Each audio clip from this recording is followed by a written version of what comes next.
आकाशवाणी नागपूर. नेहा क्षीरसागर आपल्याला ठळक बातम्या देत आहे. मन की बात या कार्यक्रमातून पंतप्रधान नरेंद्र मोदी यांनी आज देशवासियांशी संवाद साधला.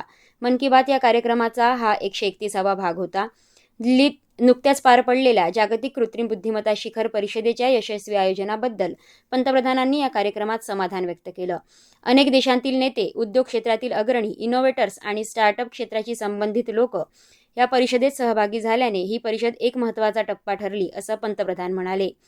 या परिषदेदरम्यान भारताने 3 made in India AI model launch केले आहे. सध्या सुरू असलेल्या T20 विश्वचषकात अनेक देशांचा क्रिकेट संघातून खेळणारे खेळाडू हे भारतीय वंशाचे असल्याचं पंतप्रधानांनी सांगितलं.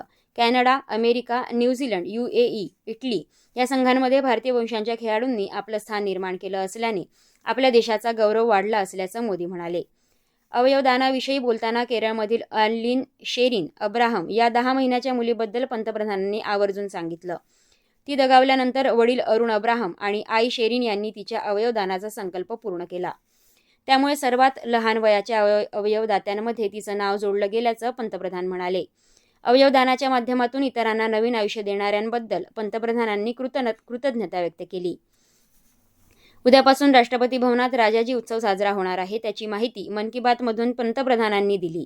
या उत्सवात राष्ट्रपती भवनाच्या केंद्रीय प्रांगणात स्वतंत्र भारताचे पहिले भारतीय गव्हर्नर जनरल C. राजगोपालाचारींच्या प्रतिमेचं अनावरण केलं जाईल. आज मन की बातमध्ये पंतप्रधान नरेंद्र मोदी यांनी वाढणारे सायबर गुन्हे, डिजिटल अरेस्ट आणि डिजिटल फ्रॉडबद्दल नागरिकांना जागरूक राहण्याचं आवाहन केलं. त्याचबरोबर आपली KYC पूर्ण करण्यासाठी सुद्धा आवर्जून सांगितलं. या संदर्भात मागील आठवड्यात रिझर्व्ह बँकेच्या वित्तीय साक्षरता सप्ताहाचा त्यांनी आवर्जून उल्लेख केला.